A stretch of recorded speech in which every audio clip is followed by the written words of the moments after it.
You're listening to Talkline with Zev Brenner, America's premier Jewish broadcast on the air since 1981. And now, here's your host. Welcome back to the program. I'm Zev Brenner. My friend David Eisner, who worked for the Treasury, said you have to speak to Moyshe Silk. You have to interview him. He's spent over 30 years putting together a monumental project. It's called the Kedushas Levi, translation of Rabbi Levi Yitzchak edition on the Torah. Moyshe is the immediate past Assistant Secretary for International Markets of the United States Department of the Treasury, the first Chassidic Jew ever to serve in a presidentially nominated Senate-confirmed senior federal government position. He's enjoyed a very distinguished legal career on Wall Street for the last 20 years. His legal career, he was a partner of the global elite law practice of Allen and Overy in Hong Kong and New York, acting as a trusted legal and commercial counsel to some of the world's leading corporations, financial institutions, asset managers, and sovereign wealth funds in the areas of energy and infrastructure, finance, financial innovation, China matters, and complex capital-intensive cross-border transactions. He served as a senior advisor to the president of the World Bank Group on private capital mobilization matters in global energy and infrastructure, and presently serves as vice chairman of the Hudson Sustainable Group, a pioneer in transitional energy and sustainable infrastructure investment and finance. In addition to leading the U.S. government's global efforts to unleash value in energy and infrastructure through private capital solutions, Moyshe made broad contributions to further U.S. interests in the areas of financial regulation, innovation, export credits, and development finance. He was a senior Treasury negotiating the China Phase 1 trade deal. His investments and finance skills were instrumental to U.S. Treasury's swift and effective emergency response to the unprecedented economic shock from the COVID-19 global pandemic through design and implementation of the $94 billion, that's right, $94 billion CARES Act program to assist aviation businesses. The program saved over 600,000 jobs. However, one of his proudest accomplishments, achievements, but he really has devoted, as I said, over 30 years, is to bring out the Kedushas Levi to the English-speaking public. He acted as general editor of this 30-year project that features a translation, elucidation, and annotations by a team of seasoned Talmidei Chacham, that means Torah scholars and translators, one of the greatest Chassidic classics in the Torah, written by the holy Rabbi Levi Yitzchak of Berditchev. So, Moyshe, it's an honor. Thank you for joining us. I get the vach, Zev. It's so good to be with you again, and I wish you a Gemar Chasim L'Tov, and I wish you, more importantly, a Refuah Shleima.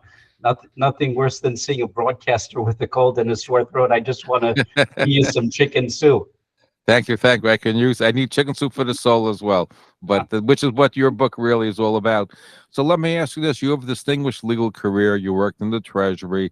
You work in these complex financial deals, but your passion has been this 30-year project of bringing out the Kedushas Levi, the works of the holy Rabbi Levi Yitzchak. So perhaps you should just begin by telling our audience who may not be familiar with this Chassidic master and what your connection is.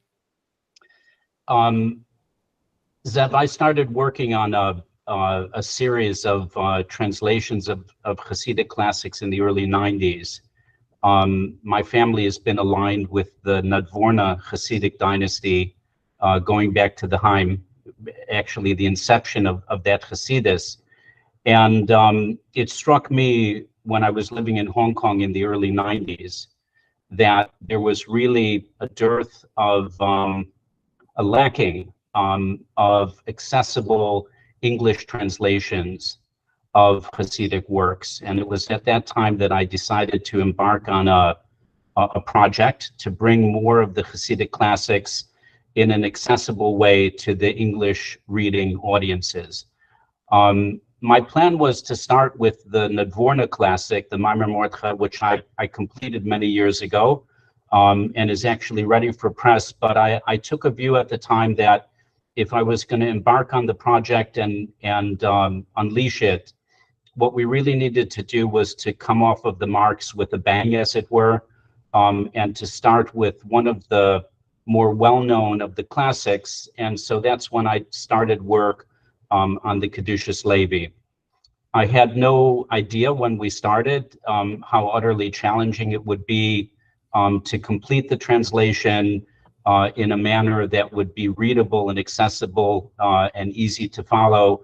It was a great, interesting, challenging, sometimes pressured 30-year journey, but I'm so pleased that with the great assistance of the folks at ArtScroll that we were finally able to bring the work to press, and it came out a couple of weeks ago.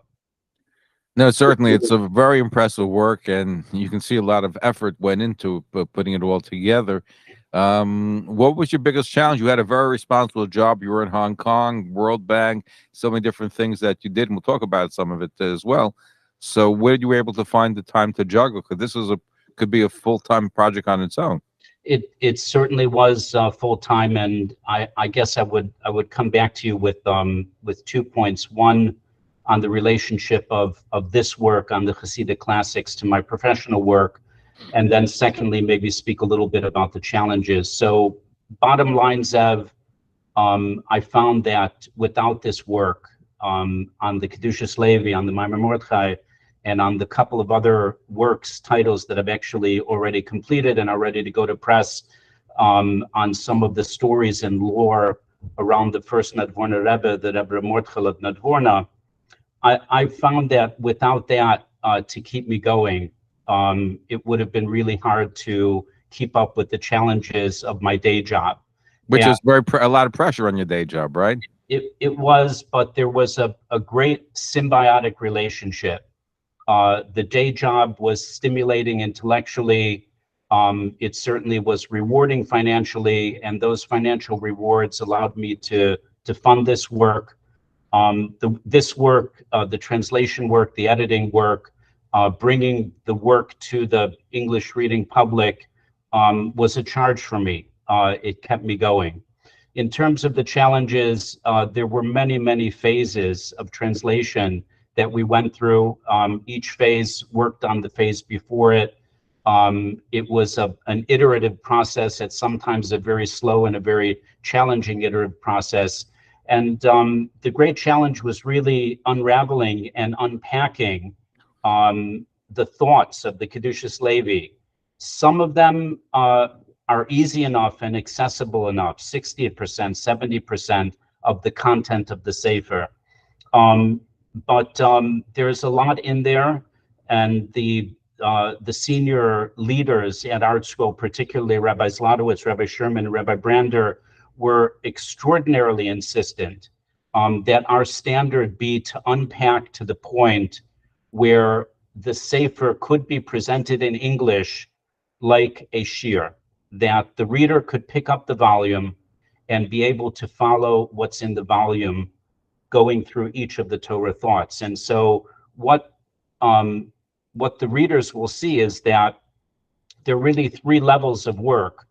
We did a translation of the actual words of the Kedushas Levi.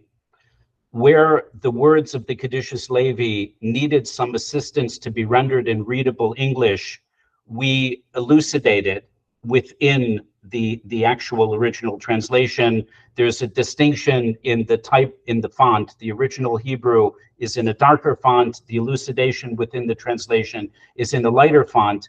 And then where the Kedushas Levi hit on a particular concept that might have needed a little bit more unpacking and explanation, we've actually interspersed explanations within the translation itself. Now, let's just share a little bit, because Rabbi Levi Yitzchak was a Chassidic master who was known for his passion, for his high regard for even the simplest Jew, and sometimes would take a situation where it looked pretty incriminating, and he would find, a merit. If he found a Jew saying, hey, I have chametz in my house on its Passover, it's Pesach. So you see, they're telling the truth. He's not willing to lie. But who is like our people Israel? So many stories of Rabbi Levi Yitzchak. He was a very popular among the masses because of the way he was able to relate to people. That's absolutely correct, Zev. And I just want to be really clear. The Sefer that I put out is a translation of the Kedushas Levi itself. These are the Torah thoughts of the great Chassidic master, the Kedushas Levi. There is an introduction that I wrote. It's about 25, 30 pages long that brings down some of the stories. I've tried to present a thematic rendering of the Kedushas Levi's biography as relevant to the Sefer itself. But this particular work is not a work of the lore and the stories of the Kedushas Levi. But what I would comment on the stories that you've just brought out and their connection with the Torahs is that one can see palpably in the Torah thinking of the Kedushas Levi that he's behind Klal Yisrael. He's really rooting for us. There are over 20 Torah thoughts on Rosh Hashanah. There's a beautiful Torah thought on Shabbos Shuvah, which we just completed. And you can see the great passion that the Kedushas Levi is bringing to be mechazik, Klal Yisrael, to be better, and to appreciate during these times of Elul, Rosh Hashanah, Aseret Yimei Tshuva, that we should remember, he constantly reminds us in his Torahs that God is judging us during this critical period with the midah of rachamim. God, of compassion. Yeah, of compassion. And it's truly, truly inspiring just to read. Some of them are on Rosh Hashanah are relatively short and very, very uplifting. So that's one way that we can see a parallel between the stories that you brought and the Torah thinking as presented in the Kedushas Levi. No, because I know that was his mindset, so that would translate into his Divrei Torah, his Torah thoughts would be a more positive way of looking at it, because you look at it different ways. In fact, just as an aside, you may not be able to answer this question. I told the story the other day, and here's the interesting thing: a lot of stories, even Torah, is related to the Chassidic masters. It's somebody's attributed to one, but someone will say, "Hey, I heard it from a different Chassidic master." And there's a story of Rabbi Levi Yitzchak, one of my favorite, by the way, where people finish davening and he goes over to him, he goes, Shalom Aleichem. He goes, thank you, Rebbe, but why are you telling us Shalom Aleichem? We've been here the whole time. He goes, yes, but when you daven Shemona Esrei, you were making a business deal, you were on vacation, you were all over the world. So now that you're back, I'm wishing you Shalom Aleichem. And he says, in fact, we say in Tehillim, we say in Psalms, Eila v'recha ve'el b'susim, that these are by chariots, these are by horses. He says, when the non-Jews, when they go to a fair or go on vacation, they take a chariot, they take a car, they take a horse. But we don't have to do that. We just daven, and we just mention daven, opening up a sitter, and we're already there. So it's a funny thought, but people say, well, it's not really in the style of Rabbi Levi Yitzchak, it's the other Hasidic masters. Rabbi Yaakov Galinsky brings down the name of Rabbi Levi Yitzchak. I'm just curious to know if that's fitting with his philosophy and theology. Zev, it's a tough one for me to respond to. I admittedly am not the expert on the stories and the lore of the Berdichever. There are so many of them, so many different variations, that it's really hard for me to comment. But one point that I would make is that on more than a couple of occasions, in going through the text of the Kedushas Levi, there were experts on my team that actually commented that some of the Torahs, similar Torahs, appear in other Hasidic masters' works. So it's very difficult to distinguish between one and the other. I'm certainly not in a position to be able to comment on whether the story that you brought is an accurate one. Right. No, I just wonder if it was certain stylistic. Certain he was an Ohev Yisrael. He loved the Jewish people, and he went out of his way to be an advocate for them, no matter how things looked. In one way, he always was down the kaf zechus. No question about it. Which means he always looked for the positive means. Even when it looked bad, he always found the positive way.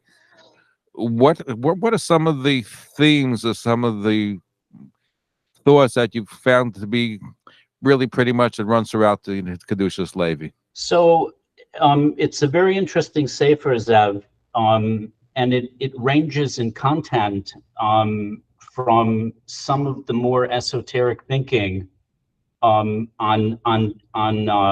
great issues, challenging issues, ranging from Brias Ha'olam, how the world was created, all the way to messaging, and the predominant part of the sefer is of the latter type messaging to the common person on how he or she could enhance their daily service through very simple approaches. And I would say that 60% of the Sefer is directed towards strengthening each and every person's avodah, each and every person's divine service in very, very simple ways. How to concentrate better during davening, how to do mitzvahs in a better way, how important it is to show chesed to the next person, particularly in this period of time when in judging people, when we are being judged by God. There's one very simple thought brought down in Parsha Shoftim, that saying that God will judge us exactly the way that we judge others, where the Kedushas Levi is imploring us, encouraging us to show the midah of rachamim to others as we judge them, in order to ensure that God will judge us in a similar way.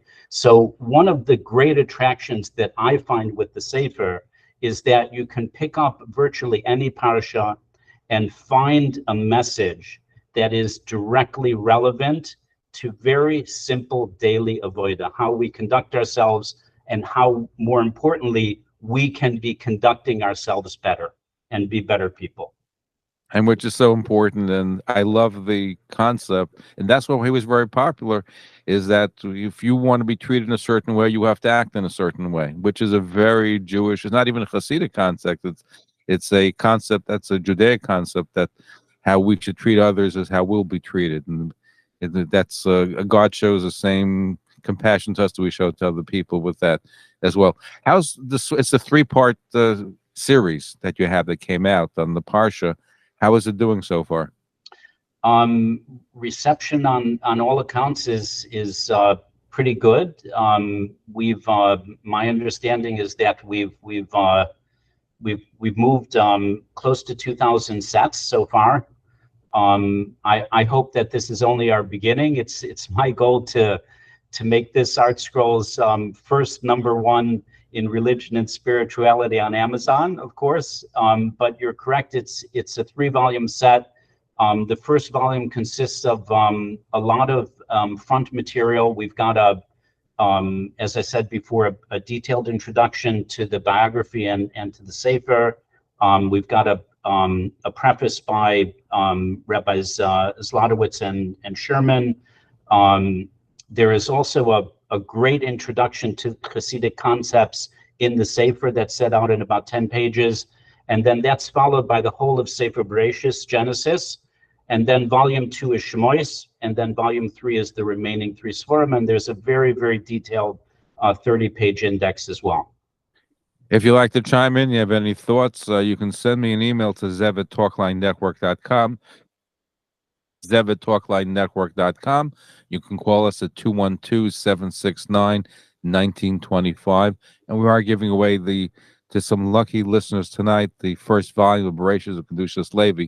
So you have to send me an email to zev@talklinenetwork.com, and please put Rev Levi or Kedushas Levi in the headline and the byline, so we know that. And please give us your name, address, and zip code when you do that. That's zev@talklinenetwork.com, zev@talklinenetwork.com. Now, I would assume one of the biggest challenges that you had, Moshe, was that you have to make it on 2 levels. You have to make it accessible to somebody who is not fluent with the Torah thoughts, or may not be that fluent in Judaism, that wants to learn, or people who are the serious Talmud Chacham, the serious scholar, should also be able to use it. That's exactly right, and I'm proud to say that I think we've achieved the requirements of both levels of readers. They're very detailed footnotes. All esoteric concepts are, in my view, adequately unpacked, and I believe that each Torah concept that is presented reads very fluently and very fluidly. And which itself is, that's why it probably takes so long to do it, to make sure that it's able to serve different clientele. I would also assume that you're also, today there is an explosion in neo-Hassidicism, where people who even not religious are interested in Hasidic masters and thoughts. So even though it's published by Art Scroll, I would assume you're also probably looking to reach a broader base of people who may not be well versed in Judaism, that may find the works of Rabbi Levi Yitzchak appealing? At the end of the day, as you pointed out earlier, Zev, the Kedushas Levi was a universalist. He was there for everybody. And a goal of mine in preparing, in engaging in this project was obviously to make the volume available to those who had learned it but wanted greater access. But a greater goal of mine was to ensure that anyone, regardless of their background, would be able to access the deep and universal learning of the Kedushas Levi. So you're absolutely correct in that. Now, you must have a thought that Rabbi Levi Yitzchak that stands out in your mind. That's one of your favorites because you spend so much time with him. You probably know almost all his thoughts. What Torah thought appeals to you the most? I can't answer that, Zev, because it's just like asking me which of my 8 kids is my favorite. And if I were to dutifully answer it, I would by far exceed the 30 minutes that we have for the program. But I've given you one a little bit earlier on reflective justice that I pointed out. God judges us exactly in the way that that we judge others. There is also which is very much in line with the theme of the day in these holy days. But as we're prepping up in a couple of weeks for Parshas Bereishis, there is a beautiful thought among the many thoughts in Bereishis about the meat of truth. And that is that the world cannot exist without the basic fundamental attributes of truth. And that is why God, in creating the world, threw the meat of truth down into the physical world so that it would sprout forth and ensure that it could exist at the foundation of every solid relationship. The shaky relationships, obviously, are those that are lacking truth. And so I would invite all of the listeners to have a quick look at that Torah thought in Parshas Bereishis. And keep those emails coming. Get a lot of emails coming right now to zev@talklinenetwork.com. But please give us your name, address, and zip code. I just wanted to digress for a few moments before we get back to the Kedushas Levi and the work that you're doing. And I know that you have other books planned dealing with Chassidic masters. You come from a distinguished Chassidic family. So how did you end up being in a position where you were, I think, the first, as I said at the onset of the broadcast, the first Chassidic American to serve in a presidential nominated Senate confirmed senior federal government position? How'd that all come about? I attribute it to a heavy dose of hashgacha, divine providence, and a lot of really hard work. Throughout my career as a lawyer, which was a great run, 30-year run with a couple of firms, but I spent my last 20 years at the global elite law practice of Allen and Overy. I developed a specialty in China matters and energy and infrastructure finance. It turned out that one of my former partners, Heath Tarbert, who went on to become the commissioner of the CFTC, was nominated to a senior position at the Treasury Department at the beginning of the Trump administration. I had mentioned to him that I was interested in serving. I'd been practicing law for 30 years, was ready for a change. And both Heath and the then appointed undersecretary, David Malpass, who went on to become the president of the World Bank, agreed that I would be a good fit for the department, given the fact that two of the key administration priorities internationally were China and infrastructure finance. And so it was through those two relationships and experience that I had built up over a 30-year legal career that brought me to the Treasury Department. From what I understand from David Eisner and others, that in the Trump administration, you had more religious Jews working there than perhaps a lot of other, maybe with all administrations. I was told that there was a regular daily minyan, there was kosher food available, the sukkah on sukkahs. Tell us about that. It was an interesting time, Zev. I can't comment on other administrations because I wasn't there, but I can tell you that Jewish life at Treasury, in the White House and at other agencies was rich. It was exciting. We had a lot of friends and colleagues.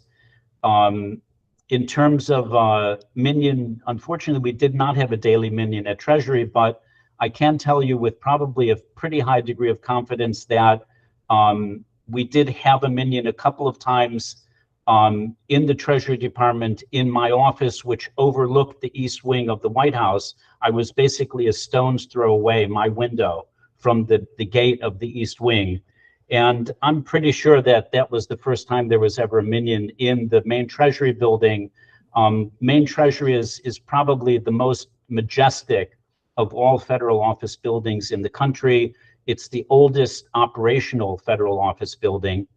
And I was very pleased to have davened for the Amud for a minyan in my office on the yortzites of both my mother and my father, and David was immensely helpful in helping me to organize that. The sukkah on the White House campus is probably a more interesting story. We really wanted to have a sukkah on the White House grounds. Security issues and issues that the Secret Service had were a little bit too challenging to overcome, but David Eisner, who then was the Assistant Secretary for Management at Treasury, was able to convince the Secretary, Stephen Mnuchin, to work through the hurdles in getting a sukkah put up. I know for sure we had it 1 year, it might have been 2 years actually. The sukkah was right underneath my window. I'm very happy that my wife and kids were able to bring down the decorations from our silk sukkah from Borough Park to adorn the walls of the sukkah at Treasury, and we had a lot of folks that came over. Ivanka and Jared, I believe, visited. The secretary was in the sukkah, and it was a great Kiddush Hashem. I could imagine. And certainly to have a sukkah and kosher food was available as well. We were able. So there's the senior leadership of the Treasury Department had access to the Treasury dining room, which was a beautiful facility also that overlooked the White House. And the TDR was able to bring in kosher food for us. Dr. Machai, now, since you've written this book, are you planning to give the 3-volume set of Kedushas Levi to the ex-president Donald Trump? I'll have to reach out to his front office, and that would certainly be an interesting one. So I'll need to get on that, Zev. I hadn't thought about it before you raised it, but it's definitely worth thinking about. Now, this is a monumental work, and I urge people, if you want to have something that's important that will help you reach greater spiritual heights, certainly Rabbi Levi Yitzchak is one of the great spiritual masters, and the Kedushas Levi, it's easy to read, it's beautifully laid out. It's a 3-part series available at Art Scroll.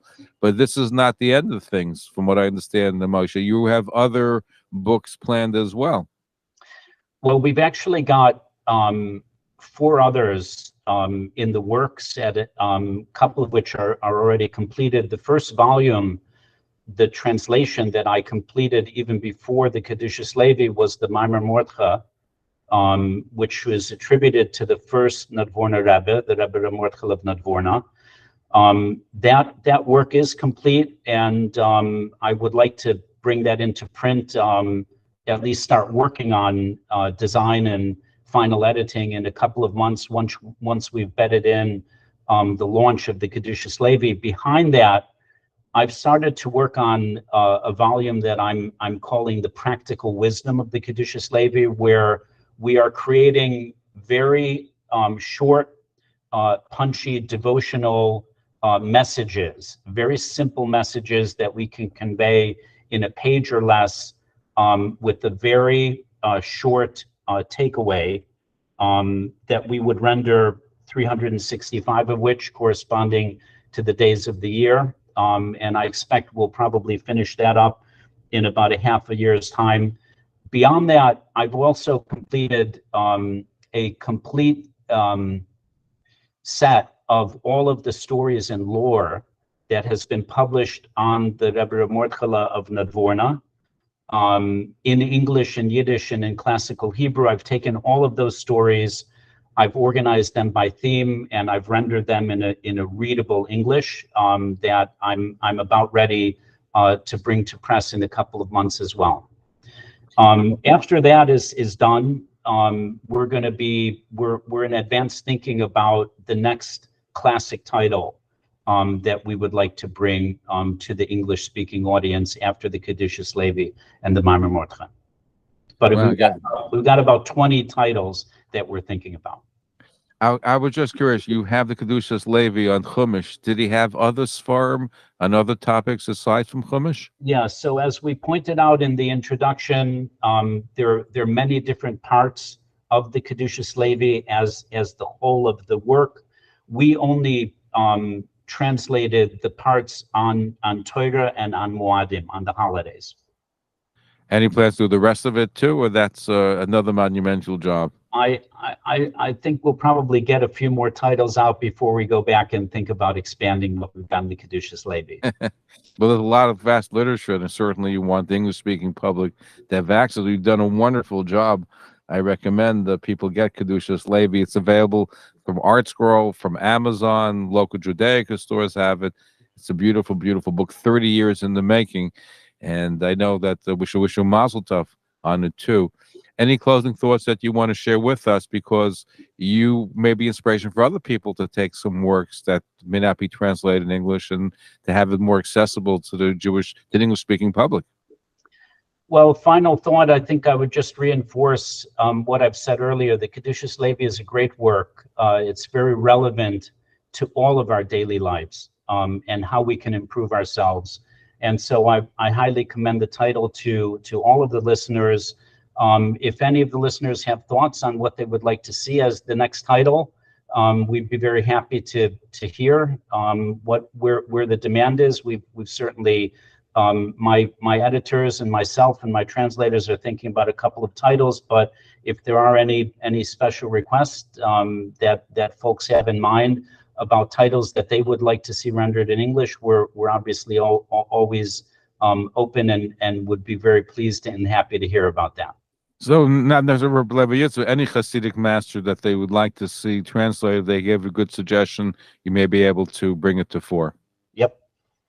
Terrific. Where can people get a hold of you or find out more information about Kedushas Levi?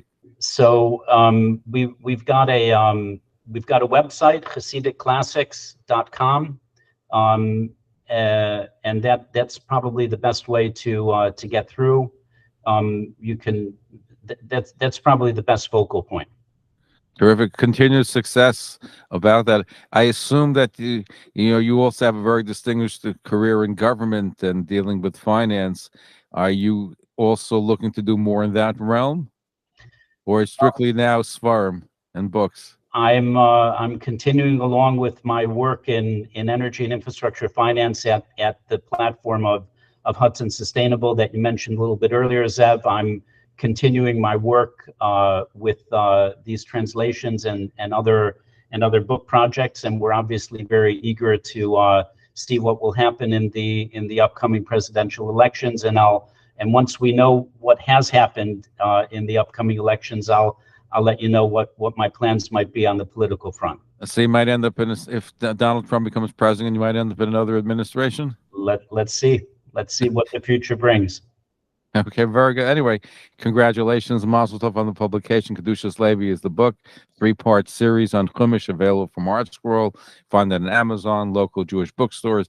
Moyshe Silk has been a distinguished career in government, but also spent at least 30 years with a team of editors and Talmidei Chachamim, scholars, putting together this monumental work. It's a must for every Jewish home. So thank you for joining us. Thanks for having me, Zev. I get the vach. Okay, thank you, Moyshe Silk, here on the Talkline Network.